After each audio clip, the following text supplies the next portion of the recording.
Good evening, everyone, and welcome to a new session of MPPSC revision. So I really hope all of you are studying really well, following your syllabus really well, right? Please remember your syllabus is going to be your most important component in your preparation. So please follow your syllabus really well, the prescribed texts, the background and all that you have been asked to study, right? Keeping that in mind, let's get started with our session tonight. In this session tonight, again, we will be doing many questions from some of the prescribed texts of your syllabus of MPPSC. All right.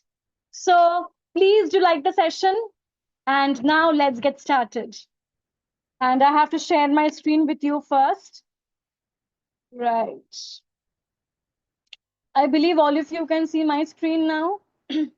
Yes, it's visible clearly. So welcome again to our MPPSC revision session number 5. Are you all ready? Let me open the chat also quickly so that I can see what you all are saying. Right.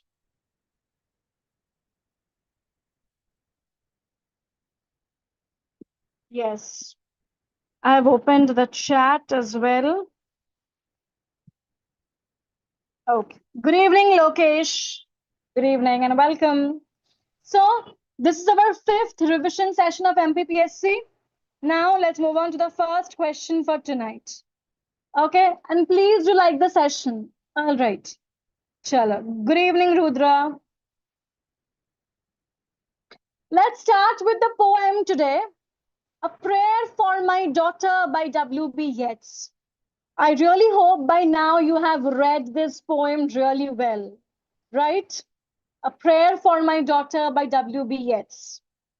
So in the opening stanza of this poem, A Prayer for My Daughter, W.B. Yeats describes walking and playing while battling the great gloom. He is depressed, he is anxious. What is the primary source of the speaker's overarching anxiety in the context of this poem? So in this poem, A Prayer for My Daughter, we see that W.B. Yeats, as a father, he's anxious. He is quite scared. He is afraid. Why is he scared? What is the reason of his anxiety, of his gloom? Tell me. Good evening, Pratibha. Tell me. Why is he anxious? Why is he scared as a father of a very beautiful baby daughter? Yes, the reason of his anxiety is the geopolitical instability and impending global chaos sweeping across contemporary Europe. Because the time in which this poem was written, if we look at the contemporary social, political, historical situations, it was very chaotic, very unstable, very brutal, very uncertain. So there's geopolitical instability and the impending global chaos which was sweeping contemporary Europe. That was the reason of his anxiety. Because here we see W.B. Yeats. Here we see W.B. Yeats, not just as a poet and a scholar and a genius and a thinker. We see him essentially as a father who is really scared for his baby daughter, baby girl, right? It's a beautiful poem, right? So option B is the correct answer. Next. One more question from this poem, A Prayer for My Daughter. Which mythological or historical figure does W.B. Yeats reference as a cautionary example of beauty leading to trouble, contrasting her fate with his hope for his daughter?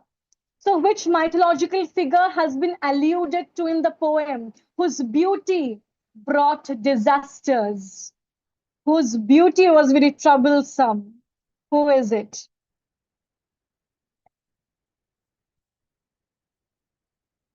Who is it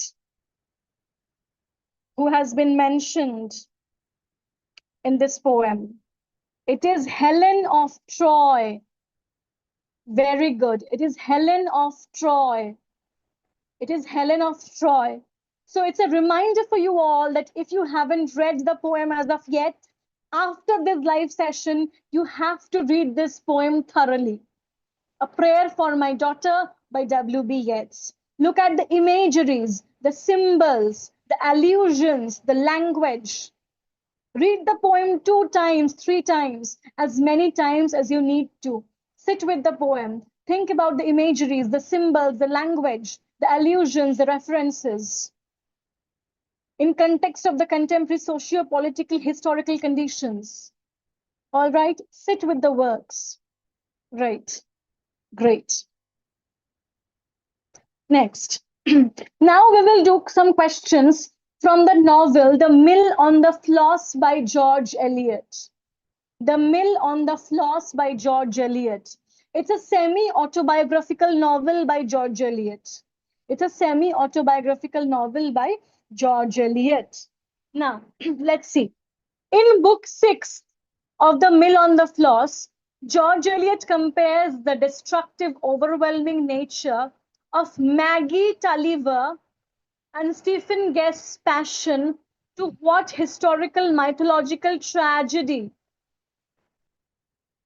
It's a beautiful question. In book 6 of The Mill on the Floss, George Eliot compares the destructive, overwhelming nature of Maggie Tulliver and Stephen Guest's passion to what historical or mythological tragedy? It is the legend of the Lady of Shalott. I hope you all remember that poem also by Tennyson, The Lady of Shalott, where once the Lady Shalott looks outside the window, the curse is fulfilled and she dies. Right, the curse is fulfilled and she dies. So here the destructive passion of Maggie Tulliver and Stephen Guest has been compared to the tale of, or to the legend of the Lady of Shalott. The Lady of Shalott. Okay, clear? Right. Next. Another question from The Mill on the Floss. Which specific book here acts as a catalyst for Maggie's spiritual awakening and asceticism, introducing her to the philosophy of Thomas Kempis? Which book of Thomas Kempis does Maggie read in The Mill on the Floss?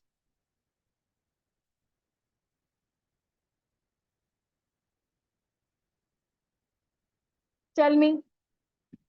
Which book of Thomas Kempis does Maggie Tulliver read in The Mill on the Floss? It is The Imitation of Christ. The Imitation of Christ. Okay, it's a textual question, right? So if you have gone through the summary of the novel, or if you have read some parts of the novel or excerpts, you will know it, right? Okay. Next. Now we will talk about the essay Self-Reliance by Emerson. According to Ralph Waldo Emerson, what is the defining characteristic of genius in the opening lines of the essay Self-Reliance? Ralph Waldo Emerson, a famous transcendentalist philosopher, and you all know about his essay Self-Reliance. What is the defining characteristic of genius? The opening lines of the essay Self-Reliance.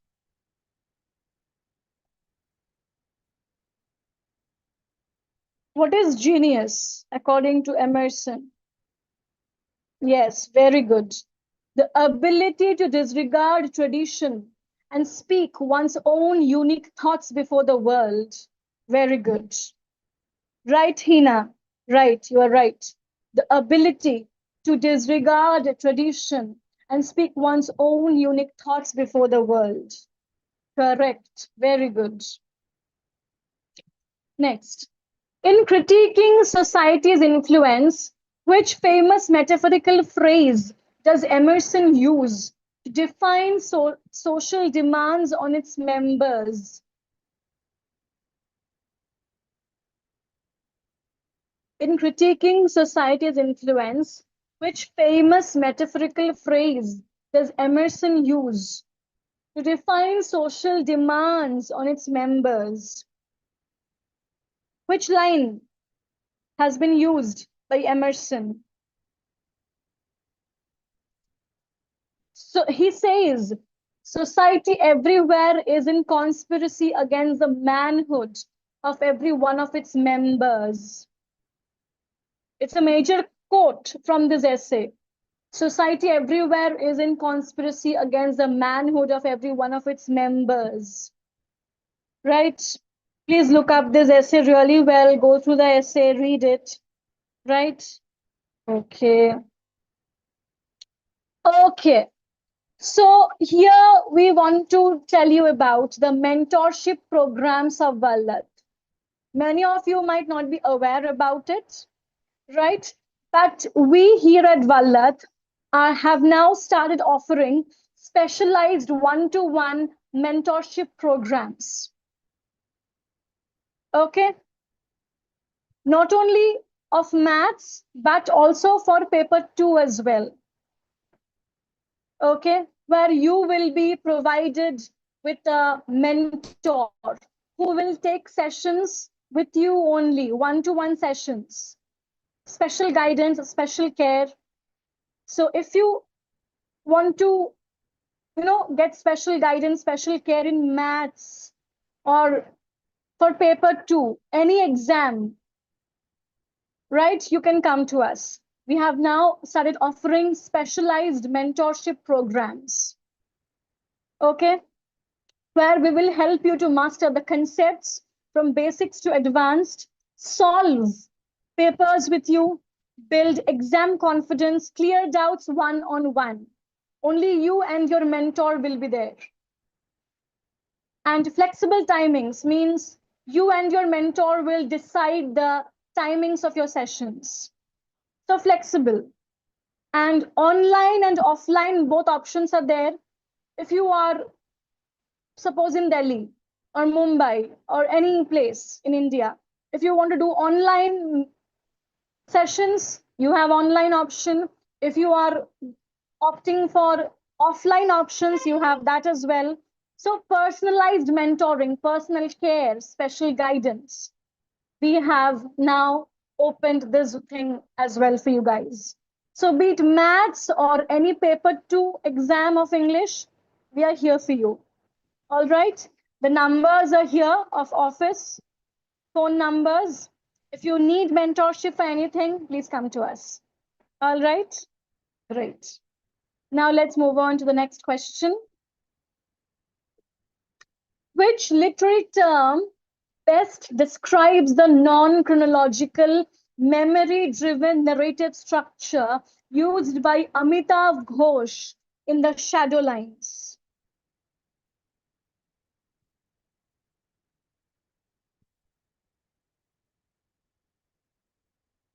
Which literary term best describes the non-chronological, memory-driven narrative structure used by Amitav Ghosh in The Shadow Lines? It is obviously non-linear chronology. Non-linear chronology. Very good. Very good. Next. The novel, The Shadow Lines, is divided into 2 distinct sections. What are they called? The novel, The Shadow Lines, has 2 sections. What are they called?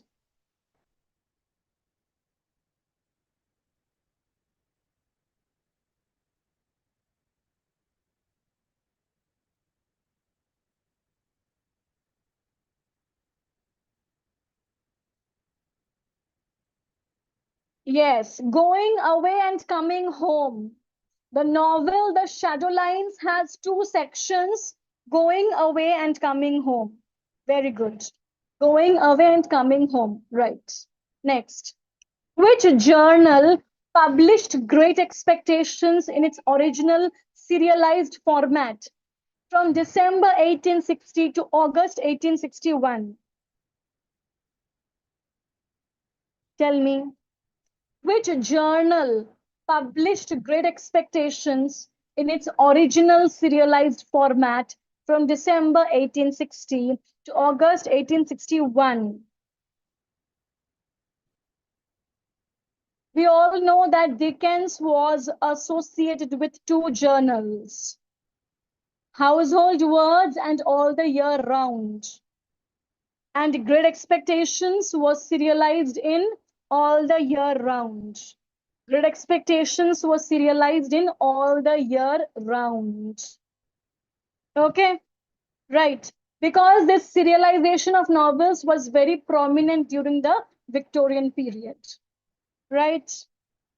Okay, next.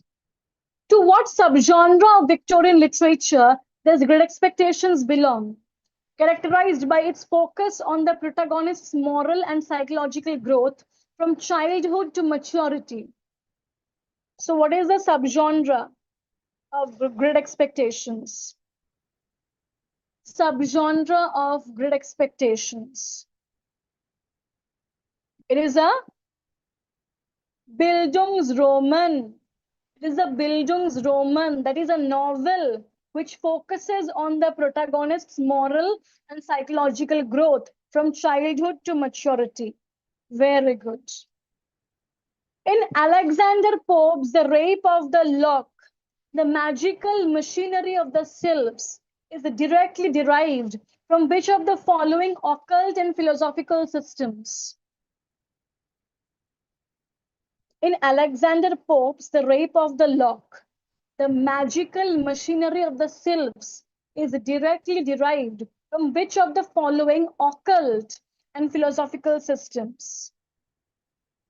It is Rosicrucianism. It is Rosicrucianism. Very good. Yes. Which of the following best defines the primary philosophical argument regarding human nature advanced by Alexander Pope in an essay on man? So which philosophical argument has been forwarded by Pope regarding human nature in his work, An Essay on Man? In his work, An Essay on Man.